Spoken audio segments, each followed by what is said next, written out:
Buenos días, hermanos, ¿cómo están? Es un gusto, un honor poder estar aquí con ustedes, compartir la palabra de Dios y a la misma vez poder evaluar nuestras vidas a través de la palabra. En esta mañana realmente quiero decirle que parte de lo que voy a compartir aún estoy aprendiendo para poner en práctica. Así que, al igual que ustedes, solamente soy un siervo que anhela cada día más glorificar a nuestro Dios y servir a los demás. Así que en esta parte quiero invitarles a que vayan conmigo una vez a Tesalonicenses capítulo 1. Quiero iniciar recordando que la semana pasada nos enfocamos específicamente en la salvación, en el primer versículo del libro, donde Pablo, Silvano y Timoteo se escribieron esta carta para estimular a los hermanos de Tesalonicenses. Cabe resaltar que en el contexto en el cual se estaba viviendo, los hermanos estaban desanimados a causa de que había pérdida en la misma congregación de sus familiares por la causa de Cristo.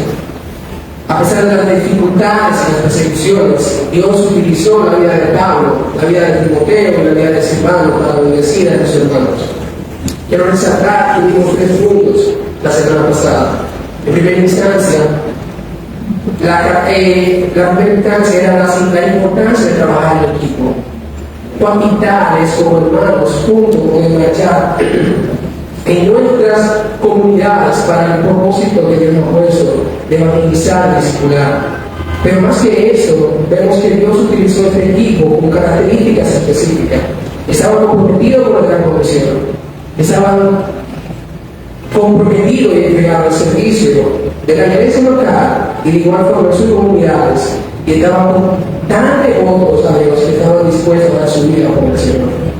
Luego explicamos que Dios utilizó a estos líderes calificados, pero no era porque simplemente tenían todas las características que muchos anhelamos, sino porque dependían verdaderamente de Dios. Y aparte de ellos, entendieron el propósito donde estaban ubicados. Para la iglesia tesalonicense, decía la semana pasada, estaba ubicada al este de Grecia. Y no solamente impactó su comunidad local, sino las ciudades aledañas. Que no solamente tuvieron un impacto regional, sino un impacto internacional.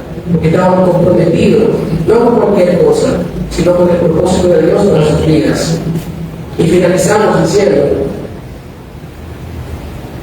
la provisión divina de Dios para una iglesia necesitada. De cómo Dios el Padre es la fuente divina que nos sustenta cada día. De cómo Jesucristo es el fundamento que nos mantiene firmes aún en circunstancias turbulentas. Y cómo el Espíritu Santo que Dios ha puesto en nuestra vida es el agente consolador que nos consuela cuando los pensamientos están turbados y nos dirige a la verdad que es Cristo. Así que hoy vamos a trabajar este tema, intercediendo por una iglesia bajo persecución. Una vez más quiero invitarle, si no están ahí, que vayan conmigo a Tesalonicenses, capítulo 1, primero Tesalonicenses. Y vamos a leer el versículo 2 y el versículo 3. Ese es nuestro enfoque, ese va a ser nuestra base textual para explicar esta manera. Quiero decirte algo, queridos hermanos. La semana pasada compartimos un bosquejo pequeño de la carta completa, de cómo está dividida, para que en la semana puedas estudiar, para que así cuando lleguemos aquí puedas refrescar el aprendizaje, los principios que Dios ha hablado en tu vida a través de la carta. Ese es nuestro deseo, que te sumes a nosotros, para que no solamente sea una predicación más, sino sea un principio más para aplicar a tu vida.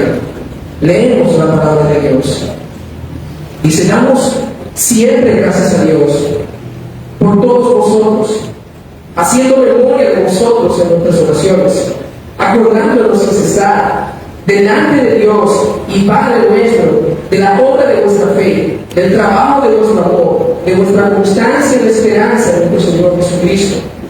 Voy a recitarlo. Damos siempre gracias a Dios por todos vosotros, haciendo memoria de vosotros en nuestras oraciones, acordándonos sin cesar delante de Dios y Padre nuestro de la obra de vuestra fe, del trabajo de vuestro amor, y de vuestra constancia en esperanza en nuestro Señor Jesucristo. Yo quiero empezar el primer principio de este día que vamos a ver, por favor. Las cualidades.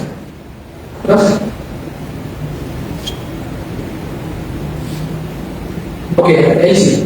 Las cualidades de un líder espiritual. En primera instancia, vamos a ver que el versículo 2 inicia diciendo: damos siempre gracias a Dios por todos vosotros. ¿Quiénes son dados? Está hablando de los mismos: Pablo, Silvano y Timoteo. En sus oraciones tenían a Dios. Bueno, en sus oraciones para con Dios tenían a los hermanos presentes en sus vidas. En la hojita blanca que ustedes tienen, disculpa que no lo expliqué, hoy está en blanco porque realmente no pudimos coordinar para imprimir todos los principios. Pero ahí está a un blanco para que puedas escribir todo lo que Dios habla en tu vida durante esta prédica y no tengas una limitez de que lo que está aquí es lo que debemos escribir, sino que mediante leas la palabra y escuches la exposición de la misma, puedas anotar los principios que Dios habla en tu vida. Así que en la primera instancia son las cualidades de un líder espiritual. Ora por sus hermanos. ¿Cómo? ¿Y cómo ora por sus hermanos? Si vemos el texto detenidamente, dice: damos siempre gracias a Dios.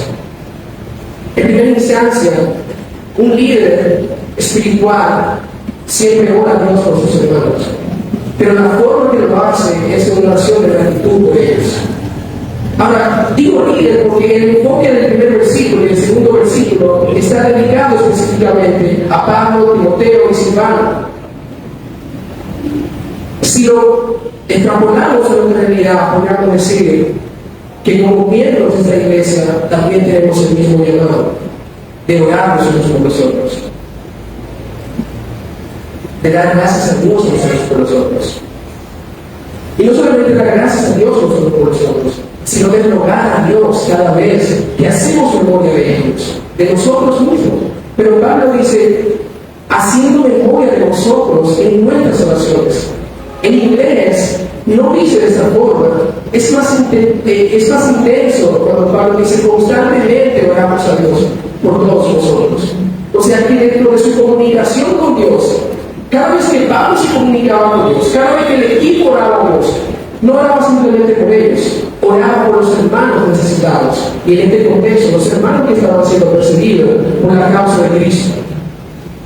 En tercera instancia, un líder espiritual o el equipo que Dios ha puesto en la iglesia local para servir, y los miembros también deben guiar a los demás a los pies de Cristo. En los versículos 4 al 5, Pablo menciona de que porque conocemos, hermanos amados de Dios, vuestra elección, que vuestro evangelio no llegó a vosotros en palabras solamente, sino también en poder, en el Espíritu Santo, de la certidumbre, como bien sabéis cuáles fuimos entre vosotros por amor de vosotros. Pablo está y el equipo guiando a los demás hacia los pies de Cristo. Es el mismo llamado para ti y para mí. Estamos llamados para guiar a los demás hacia los pies de Cristo. Tú y yo somos las señales, así como tenemos en las llaves que dicen hacia la derecha, hacia la izquierda, hacia stop, continúa, 30 millas, 100 millas por hora. Tú y yo somos esas señales que Dios ha puesto en la tierra para guiar a los demás hacia el reino de Dios. Que cada vez que una persona nos vea pueda detenerse y decir: no, me está guiando, Señor. Y no solamente en palabras, sino en hechos. Y en última instancia, tenemos que un líder espiritual, en sus cualidades, estimula su servicio y el crecimiento espiritual de los hermanos. Y en el versículo 6, Pablo menciona: y vosotros vinisteis a ser imitadores de nosotros y del Señor, recibiendo la palabra en medio de tribulación, de gran tribulación, con gozo del Espíritu Santo. Voy a repetir una vez más: nosotros estamos llamados a dar gracias a Dios los unos por los otros, a rogar a Dios los unos por los otros, a guiarlos mutuamente hacia los pies de Cristo y, en última instancia, a estimularlos en el servicio, en las buenas obras y en el amor, como menciona el libro de Hebreos. Dentro de la carta de Pablo encontramos un principio muy interesante, muy importante para nuestras vidas, y es su sumo interés el interés personal de Pablo, no solamente por el bienestar físico, sino también espiritual de sus hermanos, de las personas que lo escuchaban, de las personas que él dedicaba tiempo a servir. Y podemos notar que dentro de su parámetro, dentro del patrón de Pablo, según el versículo 2, siempre está agradeciendo a Dios por los hermanos.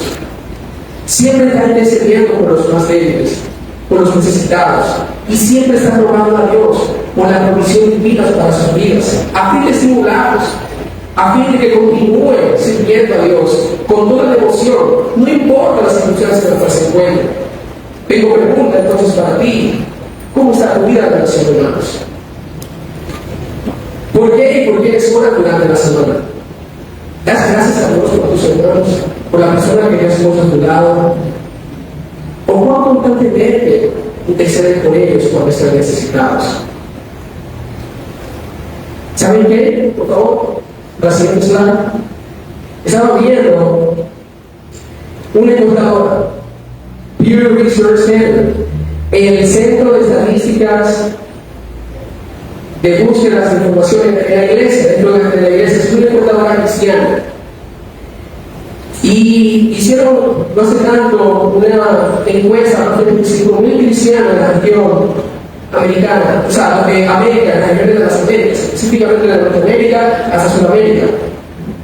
Y esta encuesta se llamaba las oraciones frecuentes entre los cristianos. Las oraciones frecuentes entre los cristianos. Y es penoso realmente conocer los resultados. Miren, de 25.000 y pico de cristianos que fueron encuestados, solamente el 68% de esos cristianos que representaban congregaciones diferentes oraban cada día los unos por los otros. El 68% de esos hermanos que representaban cada congregación solamente estaban involucrados en las oraciones, intercediendo por los hermanos necesitados.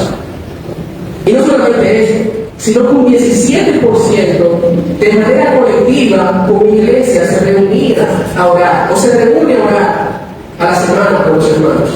Estamos diciendo que de 25.000, solamente un 17% ora semanalmente en su iglesia local para interceder por los hermanos necesitados. Y agárrense aquí, un 5% solamente de la población general ora colectivamente al mes cuando se hacen los cultos de oración. Aquí lo hicieron esta encuesta, pero lo que venimos acá al inicio de cada vez en el culto de oración, se darán cuenta que un 5% o menos a veces de esa congregación viene al culto de oración. Un 9% de ese grupo de 25.000 cristianos que se fueron encuestados, un 9% de vez en cuando o casi nunca ora con los hermanos. Y un 1% no sabe por qué ora. Esa es la realidad de la iglesia de Cristo hoy en día. No tiene pasión por los hermanos necesitados. Mucho menos tenía pasión por el Señor, que lo tomó por esclavo, que se sacrificó y dio su vida por ellos. Si eso es referente a las iglesias locales, hermanos, es decir, a nosotros como hermanos que nos congregamos aquí mismo, no me imagino cuán pobres son los resultados de nuestras oraciones por los misioneros, por aquellos que están hoy en día sufriendo por la causa de Cristo, persecuciones, especialmente en África, en el Medio Oriente, en China, en India y en Corea del Norte. Así que la oración es la clave maestra para el impacto de la iglesia en sus comunidades. Si tú quieres impacto en tu vida, empiezas a orar por los que están a tu alrededor, principalmente tu familia, por nuestras familias. Si no oramos, jamás tendremos las puertas del cielo abiertas a nuestro favor para alcanzar a los necesitados, a los perdidos. Voy a necesitar una cosa. Si jamás oramos, si no oramos, jamás tendremos las puertas abiertas del cielo a nuestro favor para alcanzar a los perdidos y a los necesitados. Eso nos lleva al segundo punto. Nuestro segundo punto está enfocado directamente a las cualidades piadosas de una iglesia bajo persecución. Vean el versículo. Perdón. Dice, acordándonos sin cesar delante del Padre, o sea, de Dios nuestro, de la obra de nuestra fe, del trabajo de vuestro amor, de vuestra constancia y esperanza en nuestro Señor Jesucristo. En el segundo versículo nos enfocamos directamente en las cualidades espirituales de un líder, de aquel que está dirigiendo la iglesia. Pero ahora vamos a enfocarnos directamente en los hermanos que conforman esa iglesia. Específicamente, Pablo va a decir tres cosas importantes que no se nos pueden olvidar en nuestra vida. Y son las cualidades piadosas de una iglesia bajo persecución. Sus obras producidas por la fe, su labor motivada por el amor y su perseverancia inspirada por la esperanza redentora en Cristo. Vamos a enfocar en la primera, sus obras producidas por la fe. En el versículo 3, en la primera parte del versículo, dice: acordándonos sin cesar delante de Dios y Padre nuestro de la obra de nuestra fe. Específicamente está hablando de un enfoque de servicio espiritual, de cómo los hermanos estaban devotamente sirviendo en su iglesia local. Estos hermanos abandonaron sus vidas ordinarias para abrazar el extraordinario propósito de Dios en sus vidas. En Hechos capítulo 17, donde registra directamente cómo surgió la iglesia de Tesalonicenses, cuál fue el preámbulo, quiénes participaron. Dice que mientras Pablo estaba predicando, explicándole la razón por la cual Cristo, el Mesías, era necesario que padeciese y que necesitase de servir a los pueblos. Dice que no solamente pocas personas lo siguieron, sino griegos piadosos y mujeres nobles no pocas. Cuando estas personas entendieron que la gracia de Dios era tan grande para sus vidas, abandonaron todo lo que tenían para vivir bajo esa gracia. Por eso ellos abandonaron sus vidas ordinarias para abrazar el extraordinario propósito de Dios para sus vidas. Así que la fe en el Señor fue el preámbulo que nos llevó a vivir devotamente a Dios. Es tan así que el mismo Pablo menciona en la carta a los Tesalonicenses que en el versículo 9, que ellos mismos, o sea, las personas contaban la manera de cómo ellos recibieron a los apóstoles y cómo se convirtieron de los ídolos para servir al Dios vivo y al Dios verdadero. Su firme convicción en el Señor los llevó a entregarse devotamente al ministerio. Estoy hablando con los hermanos que estaban comprometidos de servir a Dios pese a lo que cueste.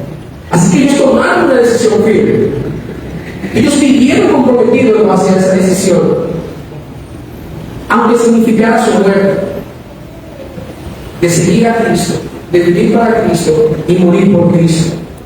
Yo te pregunto a ti, mis hermanos, si tú de verdad has decidido seguir a Cristo, ¿qué lugar ocupa Dios en tu vida? ¿Qué tan comprometido estás tú para avanzar la agenda de Dios en tu vida, de modo que puedas expandir su reino en la tierra? Ustedes saben, no sé si lo mejor que saben, pero sí tengo que ser honesto y ser muy tajante de eso. La iglesia occidental del siglo XXI, me refiero de España hacia donde nos tocamos nosotros, partiendo del mapa mundi, España hacia nosotros, ha fallado en su misión. No porque tiene pocos recursos. La iglesia del siglo XXI no ha fallado porque tiene miles de persecuciones como lo tuvo la iglesia de Tesalónica, más porque no hemos tomado en serio la decisión de seguir a Cristo. No hemos tomado en serio la decisión de vivir para Cristo, servir a Cristo y morir por Cristo. La iglesia de hoy no ha querido negarse a sí misma y tomar su propia cruz, apartarse del mundo para servir al único Dios vivo y verdadero, para servirle a Él fielmente. Y yo hablo así de la iglesia, pero nosotros realmente estamos comprometidos con los otros que estuvieron, que apartaron todo lo que tenían para servir a Dios. Tú me estás diciendo entonces que me aparta mi familia, que no vaya al trabajo. No, es que ahí donde se desea luz, es que ahí donde se desea sal, es que ahí donde te representa el reino de Dios para aquellos que no tienen ninguna esperanza. Así que la fe de ese hermano, Marco Ramírez, es el vehículo que nos impulsa agradar a Dios y a servir a Dios, a los demás con nuestras vidas. Si no es imposible agradar a Dios, dice el autor de Hebreos, porque es necesario que todo aquel que se acepte crea que le hay y que es galardonador de lo que le gusta. Así que la fe es más que dos palabras, dos letras, es una fuerte condición que nos permite abrazar la gracia de Dios y extenderla también a los necesitados. En segunda instancia, ¿podemos pasar? Su labor motivada por el amor. Le decía a usted ahorita que realmente parte de lo que voy a exponer, estoy aprendiendo a aplicar. Así que esto es para nosotros, para vivirlo, para ejecutarlo, para hacer un impacto a otras personas. Su labor motivada por el amor. El amor de Dios es el motor que nos impulsa a sacrificarnos por los demás cada día. Puedes notar que en el versículo 3, en la parte B, dice, y del trabajo de vuestro amor. Específicamente está enfocado en el servicio comunitario. Estos jóvenes no solamente estaban involucrados en la iglesia local, sirviendo a través de la fe, sino que estaban afuera, sirviendo a través del amor, sacrificándose por los demás, en amor, sacrificándose por los demás, porque necesitaban también compartir de Cristo. El apóstol Juan escribió en su primera carta, la primera carta de Juan, capítulo 3, versículo 16, dice que en esto conocemos el amor, de que Cristo puso su vida por nosotros y también nosotros debemos poner nuestra vida por los demás.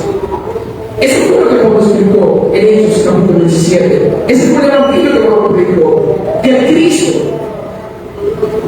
no solamente murió, sino que resucitó y con un fin de salvación. Pero Pablo no se quedó solamente literalmente en decir, sino que también lo llegó a hacer.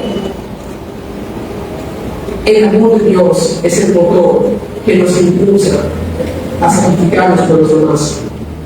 Y no solamente eso, sino que el amor de Dios es la columna vertebral que hace vivo la iglesia. Todos saben cuán importante es la columna vertebral para el cuerpo. Sin ella se cae.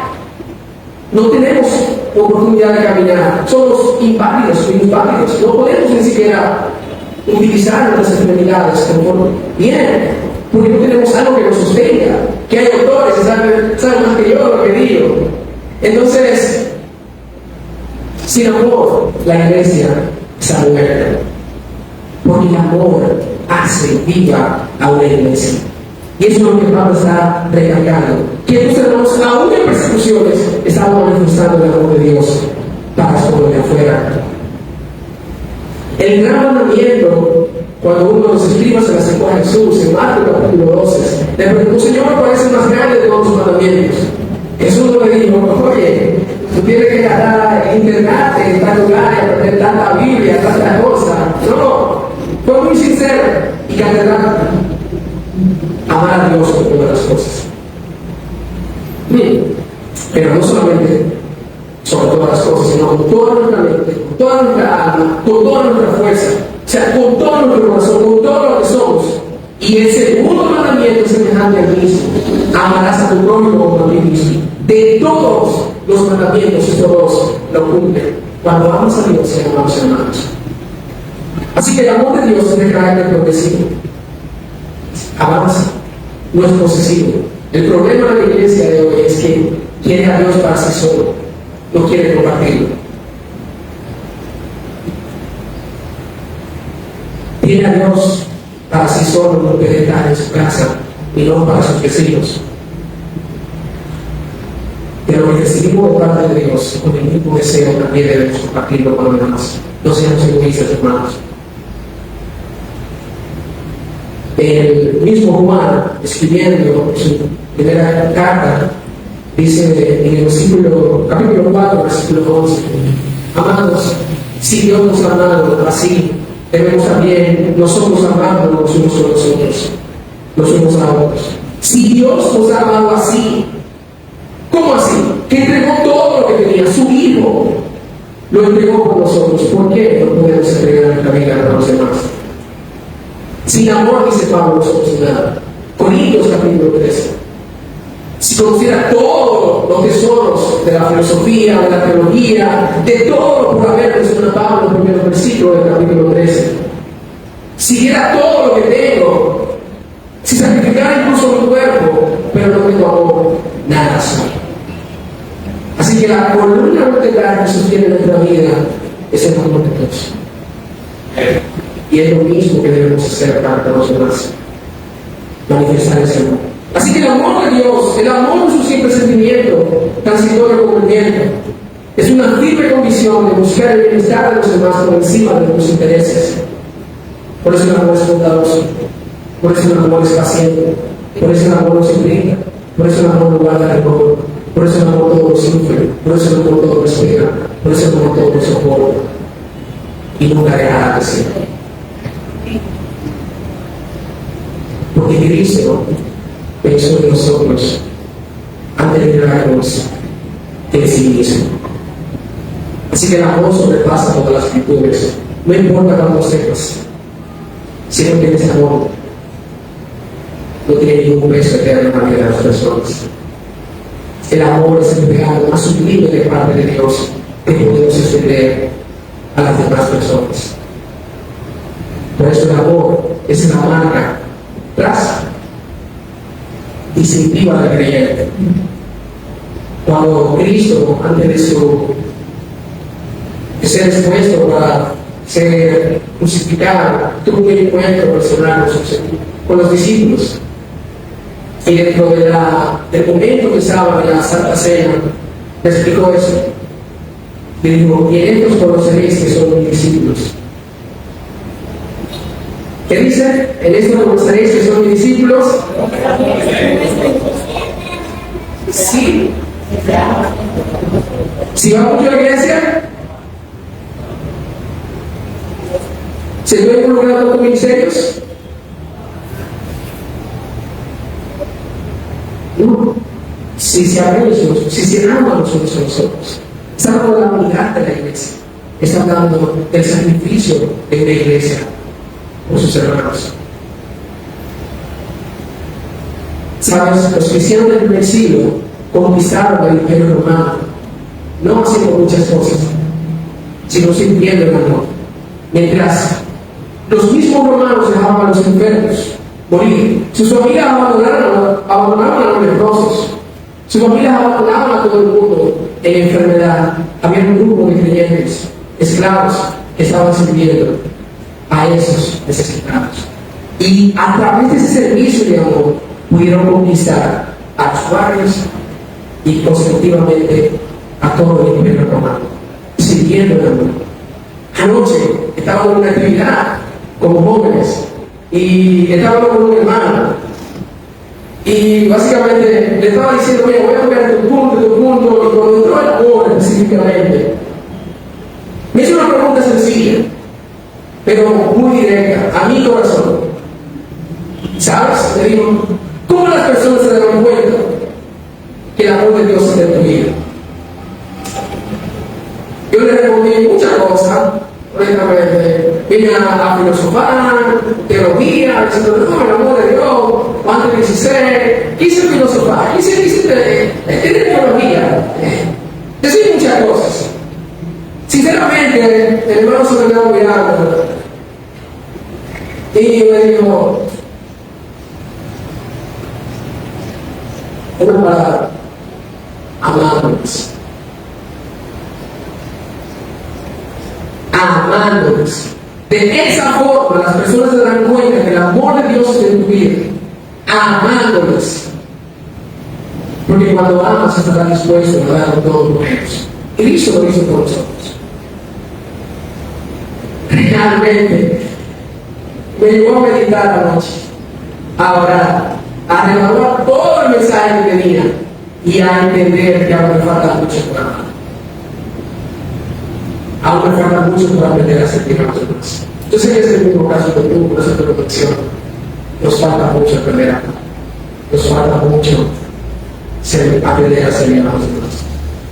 Las personas de afuera No nos conocerán por cuán amplio sea este espacio, por cuántas personas llenamos aquí cada domingo este edificio, ni mucho menos por cuántas cosas podemos hacer internamente.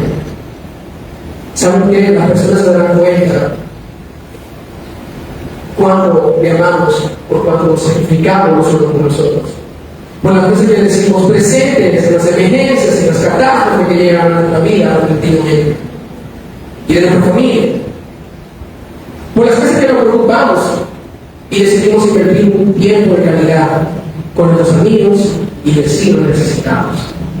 Cuando tú decides tomar 5 minutos de tu vida para saludar al vecino, no solamente para decir un buen día, sino estoy aquí para tomar contigo un café, estoy aquí para compartir contigo un canal de la TV, o no sé, vecino, ¿cómo le fue? ¿Cómo le ha ido?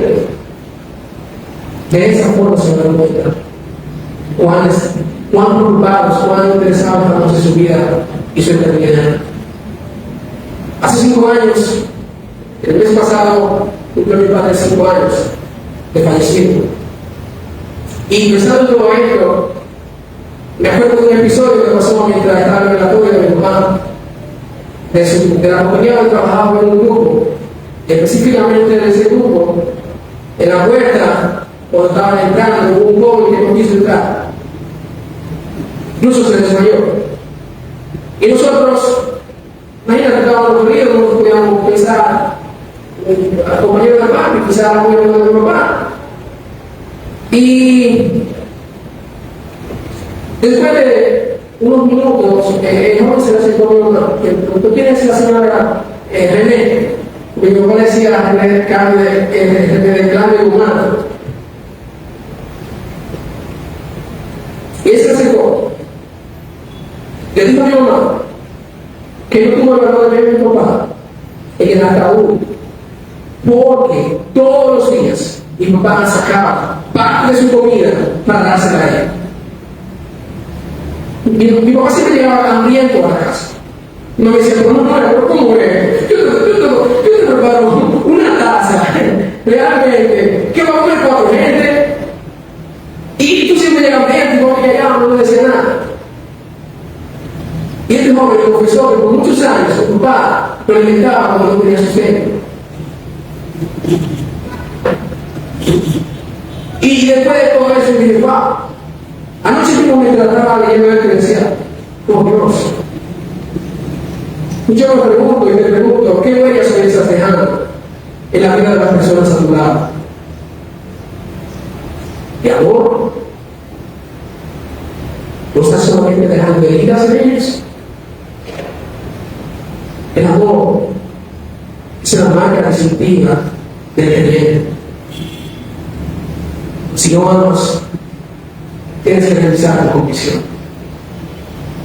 Si no sirves a los demás, tienes que revisar tu profesión con el Señor.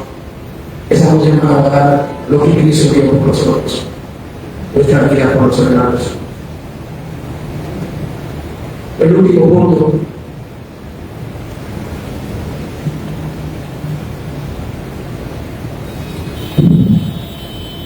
Su perseverancia, inspirada por la esperanza redentora en Cristo. Este es el punto.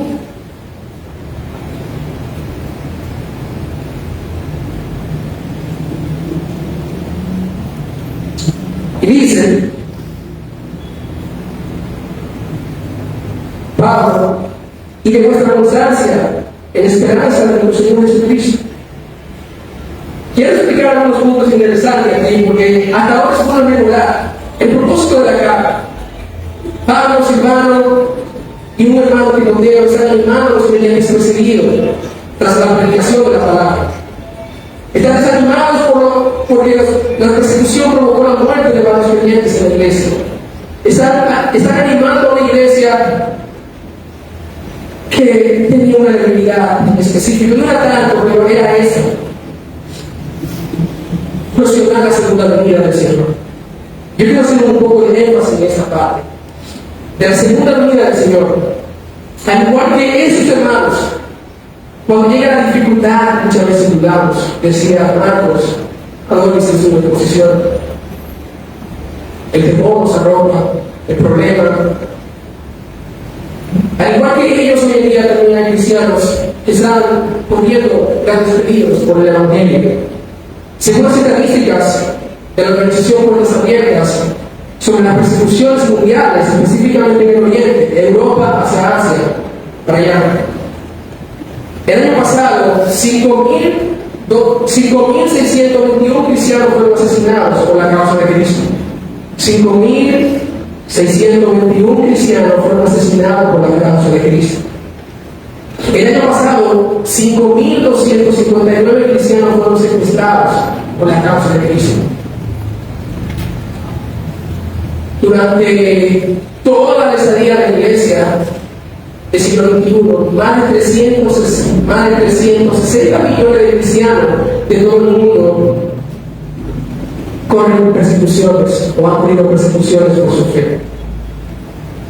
El año pasado, 2.110 iglesias y edificios cristianos fueron atacados en África, Asia y en el Medio Oriente. No solamente es la persecución para ellos, pero nosotros que estamos en el Oriente, en el Occidente más bien, la censura digital tenemos. No tenemos una persecución tan física como ellos, pero tenemos una censura digital contra los valores cristianos. Tú no puedes subir un contenido que apunta a la comunidad LGTB y sus actividades o a la agenda 2030 de la ONU. Te censuran, incluso el mensaje puede ser censurado si lo escuchan. No tenemos una persecución física, sino una persecución, como dice Pedro también, espiritual, pero tenemos personas que están contra los valores cristianos. En las escuelas, especialmente en Norteamérica, no se puede predicar acerca de Cristo. Y en los espacios públicos, mucho menos. Pese a todo esto, pese a todas las dificultades, podemos encontrar esperanza y consuelo en las Escrituras. El mismo apóstol Pablo en Corintios, en 2 Corintios, capítulo 4, versículos 16 a 17, nos habla específicamente que pese a que nuestro cuerpo, este Dios se desgasta cada día. Dice, por tanto, no desmayamos antes, aunque nuestro hombre exterior se va desgastando, el interior, no obstante, se renueva cada día. Porque esa leve tribulación momentánea produce en nosotros cada vez más excelente y eterno peso de gloria. O sea que el peso de gloria venidera de Cristo es mayor que las breves tribulaciones que tenemos. Por eso decía la semana pasada, yo no sé cuál es la circunstancia que tú estás atravesando, hermanos. No sé cuán difícil sea tu odisea, cuán difícil sea el sendero que llevas. ¿Cuántas personas han muerto en el temor? Familiares cercanos, nuestros padres. El peso de la gloria venidera de Cristo es mayor que los breves sufrimientos de este mundo. Así que las presentes tribulaciones, dice Pablo, nos preparan para recibir una mayor y eterna recompensa en los cielos. Por eso en Filipenses capítulo 3 dice que esperamos nuestra ciudadanía entre los cielos, de donde esperamos a nuestro Señor y Salvador, Jesucristo. Y en el Romano 8:18 menciona que estas tribulaciones no se comparan con la gloria que ha de revelarse a nosotros en el día posterior. Así que la esperanza redentora, es decir, la segunda venida de Cristo, es el faro que nos alumbra cada día para continuarnos gozosamente nuestro peregrinaje hacia la vida eterna.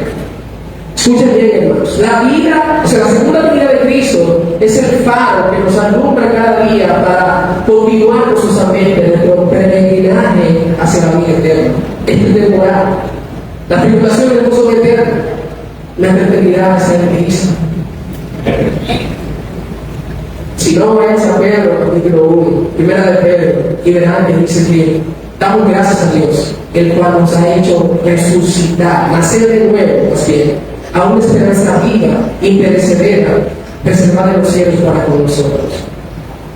Y que por la fe que nos somos guardados hasta ese día de Cristo, y que la recompensa de nuestra fe es la salvación de nuestras almas. Así que no confiamos en cualquier persona, confiamos en el Dios Todopoderoso, que es capaz de preservar su iglesia hasta el día venidero de Cristo. Y he aquí, Jesús terminó su gran comisión diciendo, antes de ascender, yo estoy con vosotros hasta el final. Cuando la soledad quiera ganar, te recuerda de eso. He aquí, Cristo está conmigo hasta el fin del mundo. Ese es el mayor consuelo, hermano, que podemos tener. Así que la gracia de Dios y la extensión de su reino continúa pese a las circunstancias que anteriormente mencioné. Pese a que más de 5.000 hermanos murieron el año pasado por la causa de Cristo. Pese a que más de 2.000 iglesias fueron ejecutadas por la causa de Cristo.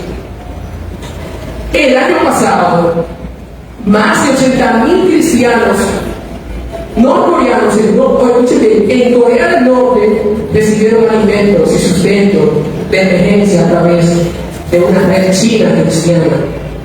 Todavía en esas dificultades hay hermanos poniendo su vida por Cristo. Hay hermanos entregando su vida por la gran comisión y extendiendo el reino de Dios. Así que en el 2000, por ejemplo, había solamente 814 millones de cristianos en el occidente. Hoy en día hay más de 838 millones de cristianos en todo el occidente.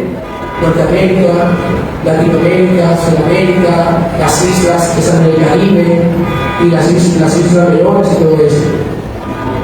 No solamente ahí, sino que en Asia y en África, solamente anteriormente había 600 millones de cristianos. El año pasado se duplicaron. O sea, la última encuesta dijo que hay más de 1.100 millones de cristianos hoy en día. Casi el doble se ha multiplicado. Así que concluyo citando una hermosa canción. Hay un grupo cristiano en inglés que se llama City of Light, Ciudad Alumbrada, Ciudad de Luz. Y tiene una canción que se llama On That Day. En ese día, y escuchen, voy a destacar las frases. Escuchen lo que dice: creo en Cristo, resucitado de entre los muertos, ahora reina victorioso. Su reino no tiene fin. A través de su resurrección, la muerte ha perdido su control. Sé que en ese día final resucitaré como Jesús resucitó. En ese día tendremos que resplandecer más que el sol. En ese día te conoceremos mientras elevamos nuestra voz con un solo coro. Hasta ese día te alabaremos por tu gracia y sin fin seguiremos cantando en ese glorioso día. ¡Qué bendita esperanza! Aunque ahora cansados y desgastados padecemos, pasaremos la eternidad alrededor del trono de nuestro Salvador. Aunque nos afligimos por nuestras pérdidas, especialmente de las familiares, no nos afligimos en vano, porque sabemos que nuestra corona de gloria nos espera más allá de la tumba. Creo en Cristo, resucitado entre los muertos, ahora reina victorioso. Su reino no tiene fin. A través de su resurrección, la muerte ha perdido su control.